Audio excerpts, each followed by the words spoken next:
Daily. Taste the Daily. Chennai மாதவரத்தில் 27 வயது இளம்பெண்ணுக்கு பாலியல் தொல்லை கொடுக்க முயன்ற 54 வயது காமுகன் பிடிபட்டார். இளம்பெண் வீட்டில் தூங்கிக் கொண்டிருந்த போது பக்கத்து வீட்டில் வசித்த காமேஷ் என்பவன் அவரது வீடு புகுந்து பாலியல் தொல்லை கொடுக்க முயன்றுள்ளார். அப்போது பெண் கூச்சலிடவே தப்பிச் சென்ற காமேஷ் பின்னர் புகாரின் பேரில் சிக்கியுள்ளார். விசாரணையில் அவர் மீது ஏற்கனவே 2 குற்ற வழக்குகள் உள்ளது தெரியவந்தது. இப்படி குற்ற வழக்குகளில் தொடர்புடையோரை தண்டிக்காமல் விடிய அரசின் ஏவல் துறை சுதந்திரமாக விடுவதாலேயே பெண்களின் பாதுகாப்பு கேள்விக்குறியாவதாக விமர்சனங்கள் எழுந்துள்ளது.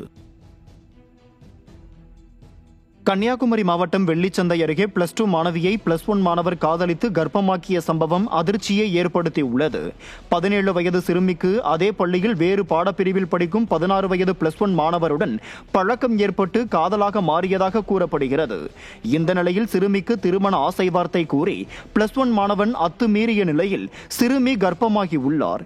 இது தொடர்பாக +1 மாணவன் மீது போக்சோ பாய்ந்துள்ள நிலையில் அவர் தேடப்பட்டு வருகிறான். விடியா ஸ்டாலின் ஆட்சியில் பள்ளி மாணவர் போதிய விழிப்புணர்வு ஏற்படுத்தாததே இதுபோன்ற சம்பவங்களுக்கு காரணம் என குற்றச்சாட்டு எழுந்துள்ளது.